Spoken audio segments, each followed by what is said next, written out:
네, 오늘도 성령 충만한 하루가 되시길 바라겠습니다. 오늘 말씀은 마가복음 15장 23절 말씀입니다. 몰약을 탄 포도주를 주었으나 예수께서 받지 아니하시니라. 아멘.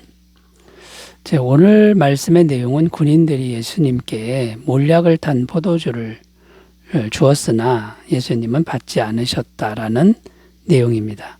이 몰약을 탄 포도주가 뭐냐면 일종의 마취제였습니다. 그러니까 이 마취제를 왜 주었냐면요. 고통을 덜어주려는 일종의 배려였다. 이렇게 해석이 되고요. 또 사람이 너무 고통스럽게 되면 이제 반항이 심해지고 이상행동을 이제 할 수도 있기 때문에 고통을 느끼지 못하게 하는 일종의 마취제를 이제 먹이려고 한 것이다라는 겁니다. 그런데 예수님은 받지 않았다고 말씀합니다. 극심한 고통을 조금도 가감하지 않고 그대로 받기 위해서였다라는 것이죠. 보통 사람 같으면 어떻게 했겠습니까? 어떻게든 고통을 덜려고 그 몰약을 탄 포도주를 먹었을 것이다라는 겁니다. 자, 그렇다면 이제 어떤 말이 되는 거냐면 예수님은 이 극심한 고통과 고난을 피해가지 않고 또 덜려고도 하지 않고 정면으로 그대로 받으셨다. 이렇게 말씀을 정리할 수 있겠습니다. 자, 여기서 우리가 생각할 것이 있는데 그게 뭐냐면 우리에게도 때로는 이 극심한 고난이 어떤 모습으로든 우리에게 올 수가 있다라는 건데 우리도 이렇게 예수님처럼 이걸 정면으로 받는 그런 믿음으로 받을 수 있을까? 또 왜 그렇게 해야 되는가? 이 고난이라고 하는 것을 우리가 믿음으로 받을 줄 아는 그런 신앙의 어떤 그 내면의 힘을 길러야 되는데 어떤 믿음으로 이 극심한 고난을 받으면 좋겠는가?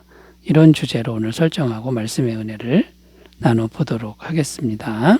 자, 우리에게 오는 고난을 믿음으로 받아야 되는데 어떤 믿음으로 받는 것이 바람직할까요? 첫 번째는요. 사랑하는 하나님이 주시는 사명으로 믿는 것이다라는 겁니다. 이 극심한 고난을 사랑하는 하나님이 내게 주신 사명으로 믿는 것이다. 이게 바른 믿음이다라는 겁니다.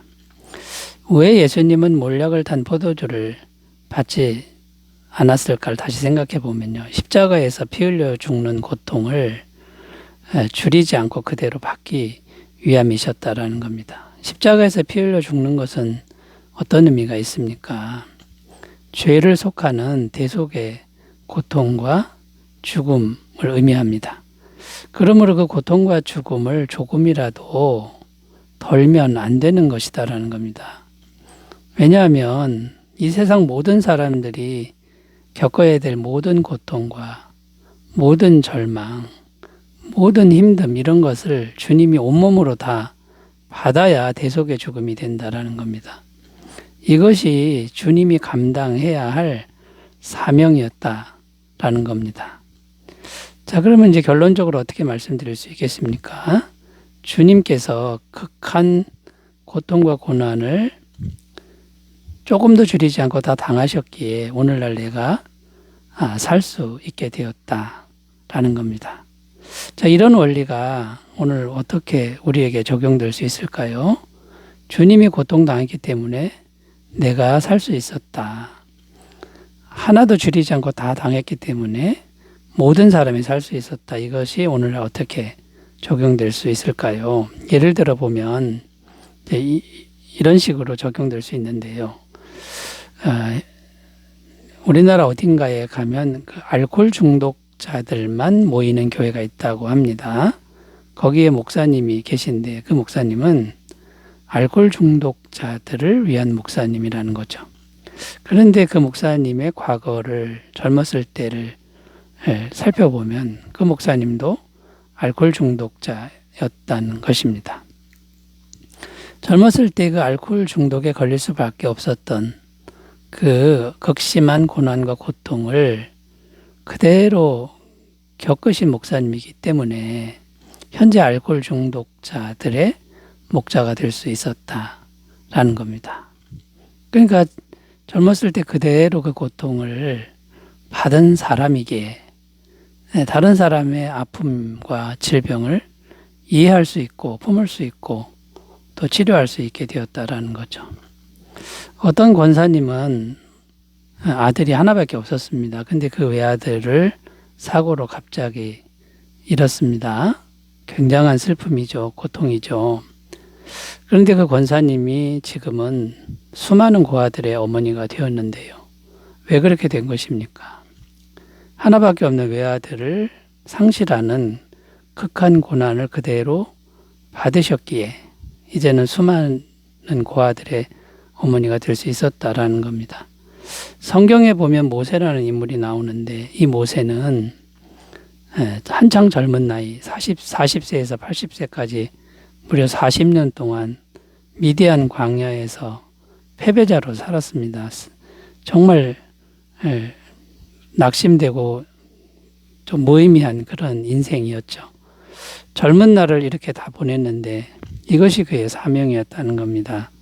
이스라엘 백성들을 구원하여 40년 동안이나 광야길로 인도하는 민족의 목자가 되었다라는 겁니다. 자, 그렇다면 내가 지금 겪고 있는 고난이 있다면 어떻게 믿어야 합니까? 무엇인가 나에게 하나님이 주신 사명이 있다고 믿어야 한다라는 거고, 피하지 말고 겪을 대로 겪어보자 이렇게 생각하는 것이 맞다라는 겁니다. 그리고 고난이 왔을 때 우리가 하나님의 사랑을 의심하면 안 된다라는 겁니다. 하나님의 사랑은 영원부터 영원까지 조금도 변함이 없다라는 이 사실을 꼭 기억하시고요. 이 하나님이 주신 고난을 사명으로 믿는 믿음으로 잘 받으시기를 바라겠습니다. 자, 두 번째로 가보겠습니다. 극한 고난을 어떤 믿음으로 받아야 바른 믿음의 태도가 되는 걸까요? 두 번째는 나를 정금같이 만드시는 연단의 과정으로 믿어야 한다라는 겁니다. 나를 정금같이 만드시는 연단의 과정으로 믿어야 한다라는 겁니다. 욥기서 23장 10절 읽습니다. 그러나 내가 가는 길을 그가 아시나니 그가 나를 단련하신 후에는 내가 순금같이 되어 나오리라. 자, 이 말씀에 보면은 고난의 의미에 대해서 나오는데 나를 순금으로 연단하시는 과정이다 이렇게 말씀하고 있습니다. 그 연단이라는 게 어떤 의미냐면 단련하고 단련해서 정말 아름다운 존재로 만든다 이런 의미가 있습니다. 그런데 아름다운 존재로 만들어지는 것은 그냥 되어지지 않는다라는 거고 쉽게 되어지지 않는다라는 겁니다. 올림픽에서 금메달을 따는 선수들을 생각해 보면 쉽게 알 수 있는데요. 어떻게 훈련을 합니까? 쉽게 훈련하지 않는다는 거죠. 엄청나게 혹독한 훈련을 하고요. 또 때로는 뼈를 깎는 고통을 겪는 그런 모습을 보게 된다는 겁니다. 자, 그렇다면 하나님 앞에서 정금 같은 순금 같은 성도로 만들어지려면 당연히 우리도 엄청난 고난의 과정을 거쳐야만 된다 이렇게 말씀드릴 수 있는 겁니다. 자, 그러면 이제 하나님께서 우리를 순금같이 만드신다고 했는데 그럼 구체적으로 어디가 순금같이 되는 겁니까? 우리의 마음이다라는 겁니다. 마음이 하나님 보시기에 정말 순금 같은 마음이 되는 게 하나님의 목표라는 거죠. 잠언 17장 3절 도가니는 은을 풀무는 금을 연단하거니와 여호와는 마음을 연단하시느니라. 자, 마음을 연단한 다음에 어떻게 하겠다는 겁니까? 반드시 복을 주시려고 한다는 거죠. 신명기 8장 2절 내 하나님 여호와께서 이 40년 동안에 내게 광야 길을 걷게 하신 것을 기억하라. 이는 너를 낮추시며 너를 시험하사 내 마음이 어떠한지 그 명령을 지키는지 지키지 않는지 알려 하심이라. 낮추고 겸손해지는 마음이 되면 반드시 복을 주신다라는 겁니다. 자, 그러면 이제 여러분 고난을 겪을 때 우리는 어떻게 해야 됩니까? 나를 연단하시는 손길이다 생각하고 피하지 말고 주님께 기도하며 견뎌야 한다라는 거고요. 기도할 때 예수님의 아름다운 성품을 내 마음에 부어달라고, 예수님의 아름다운 마음을 부어달라고, 내 마음으로는 힘드니까 부어달라고 계속 기도하면서 전진해야 될 줄로 믿습니다. 로마서 5장 5절 소망이 우리를 부끄럽게 하지 아니하면 우리에게 주신 성령으로 말미암아 하나님의 사랑이 우리 마음에 부은 바 됨이니. 기도하면 성령이 오시고 성령이 사랑의 마음을 부어주는 이 원리를 잘 적용하시기 바라겠습니다. 세 번째로 가보겠습니다. 극한 고난을 어떤 믿음으로 받아야 바른 태도일까요? 세 번째는 더 큰 믿음으로 성장시키는 체험의 과정으로 믿어야 한다라는 겁니다. 더 큰 믿음으로 성장시키려는 체험의 과정으로 믿어야 한다라는 겁니다. 자, 내게 오는 고난을 정면으로 그대로 받아들이면 어떤 일이 또 있느냐면요. 그 고난을 당하는 과정에서 살아계신 하나님을 피부로 경험하게 된다라는 겁니다. 왜 그렇게 되는 거냐면 극한 고난이 오면 우리는 대부분 다 기도하게 되어 있습니다. 기도하는데 절박하게 기도하게 되죠. 기도하면 하나님이 반드시 응답하시는데 그 응답을 경험할 때 우리는 기적을 경험합니다. 그럼 살아계신 하나님을 피부로 경험하게 되고 그때 우리 믿음이 더 큰 믿음으로 성장한다라는 겁니다. 마가복음 4장 38절 39절 읽습니다. 예수께서는 고물에서 베개를 베고 주무시더니 제자들이 깨우며 이르되 선생님이여 우리가 죽게 된 것을 돌보지 아니하시나이까 하니 예수께서 깨어 바람을 꾸짖으시며 바다들어 이르시되 잠잠하라 고요하라 하시니 바람이 그치고 아주 잔잔하여 지더라. 이 무슨 내용이냐면 바다 한가운데서 제자들이 큰 풍랑을 만나서 죽게 되었다는 내용인데요. 이 극한 고난을 당했을 때 제자들이 어떻게 했냐면 기도했다는 겁니다. 성경에는 주무시는 예수님을 깨웠다 이렇게 말씀하는데 오늘날로 기도했다 이런 말씀이 되죠. 그랬더니 어떤 체험을 했냐면 예수님이 잠에서 깨셔서 풍랑을 잔잔케 하셨는데 말씀으로 명령으로 환경을 잠잠케 하신 이런 경험을 합니다.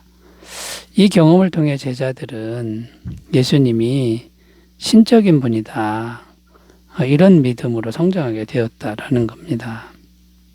자, 오늘 본문 말씀에 이 십자가에 달리신 예수님의 모습을 보면 어떤 태도로 고난을 받고 계십니까? 피하지 않고 정면으로 받고 계신다라는 겁니다. 그랬더니 어떻게 되었습니까? 비참하게 죽으셨지만 너무나도 아름답고 신비한 부활의 몸을 입으셨고 또 하늘에 승천하셔서 만유의 주가 되는 존귀한 이름이 되셨다라는 겁니다. 자, 그러므로 여러분 힘든 고난이 올 때 어떻게 생각해야 합니까? 이 힘든 고난은 더 큰 믿음의 체험을 주시려는 하나님의 뜻이다라고 믿고 간절히 기도함으로 살아계신 하나님을 꼭 경험하시기를 바라겠습니다. 예레미야 33장 2절 3절 이를 행하시는 여호와 그것을 만들어 성취하시는 여호와 그의 이름을 여호와라 하는 이가 이와 같이 이르시도다. 너는 내게 부르짖으라 내가 내게 응답하겠고 내가 알지 못하는 크고 은밀한 일을 내게 보이리라. 살아계신 하나님을 아주 피부로 체험하는 놀라운 은혜가 있으시기 바라겠습니다. 기도합니다. 하나님 아버지 고난을 믿음으로 잘 대하게 하옵소서. 예수님의 이름으로 기도드립니다. 아멘. 감사 충만하시기 바라겠습니다. 감사합니다.